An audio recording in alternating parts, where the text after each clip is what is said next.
በሰዓቱ ቤቴ ውስጥ ነበር ጂም የሰራሁት። ያቺዲንጋ ፕላስቲክ እንትን ነው። ምንም አማራጭ የለኝም ነበር። ሳይ ቤት ውስጥ ቆርቆሮና እንጨት አለ። ለምን እቺን ቦታ ፏርግቼ ለምን ጂም ቤት አልሰራም አልኩ። ምክንያቱም ኢነርጂ ነው ከኔ ኮስት የሚያደርገኝ። ከዛ let's do it አልኩ። እዛው ጂም ኢንስታል አደረግን ቤታችን ውስጥ። ከዛ ቤት ውስጥ መስራት ጀመርኩ። እንደዛውም ያለኝን አቅም በሙሉ ሞክሬያለሁ አትሌቲክስ ላይ ለመቀጠል። ግን ፋይናንሻሊ የግድ ወጥቼ መስራት ነበረብኝ። የግድ ሪል ቢዝነስ ላይ ወጥቼ ገንዘብ ሜክ ማድረግ ነበረብኝ በሰዓቱ። ለዛ አትሌቲክስን አቋርጬዋለሁ። ተማሪ ያቋርጠህና እዚህ ጋር ያንን በቤት ውስጥ ጂሙን ስትሰራ ማለት ነው የእንትኑ ኪራይ ጂም ክፍያው ስንት ነበረ? ፕላስ ቤት ስትሰራ የሆነ የሚሰማ ስሜት አለ። ሁለት አይነት ሰው አለ። አንደኛው በቃ አቅም አይችልም፣ ቤት ውስጥ መስራት አልፈልግም ብሎ ተስፋ የሚቆርጥ ሰው አለ።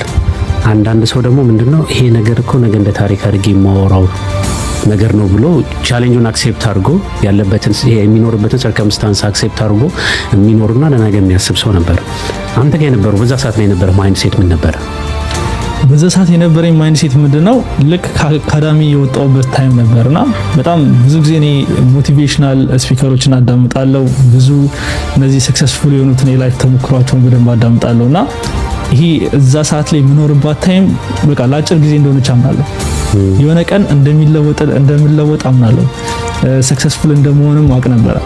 ስለዚህ የዛኔ ምንድነው ያልኩት ይሄ ማስ የኔ አንዱ ሂስትሪ ነው የሚሆነው። ስለዚህ ለምን ሂስትሪ ክሬት አናደርግም? ኢቭን እያንዳንዱን ስቴፕ ላይፍ ላይ ሳሳለፍ ቪዲዮ ሪከርድ አደርጋለሁ። ኦኬ ኢቭን አካዳሚ ከመግባቴ በፊት አለኝ ቪዲዮ ሪከርድ ያደረኩት አካዳሚ እያለሁ አለኝ። እና ኢቭን እዛ ጋር ጂም ኢንስታል ሳደርግ ቪዲዮ አለኝ። ያው ብዙ ሰዎች አንተ ምንድነው ቪዲዮ የምትቀርጸው የሆነ ያሌለ ነገር ለምን የምታመጣው ይሉኛል። የሆነ አምነኝም ነበር፣ ግን እኔ ውስጤ ላይ የማውቀው አንድ ነገር ነበረ፣ ይሄን ነገር እንደማሳካው ማለት ነው። ስለዚህ ያን ስለማስብ ጭንቅላቴ ላይ ማኒፌስት አደርጋለሁ እንቅልፌን ተኝቼ እዛ ደረጃ ላይ ስደርስ። ስለዚህ በጣም ቪዥዋላይዝ ታደርገው ነበረ ማለት ነው። ኤግዛክትሊ በጣም throughout all this journey ግን like ትሬዲንግ የማድረግ ሀሳብ ምናምን የለም ይሄንቱም ሳስበው ማለት ነው። አሮ ነው እኔ በትሬዲንግ ሰክሰስፉል ሆናለሁ ብዬ አስቤ አላውቅም። አይዲያውስ ነበረ ስለ ትሬኒንግ የምታውቀው ታሪክ?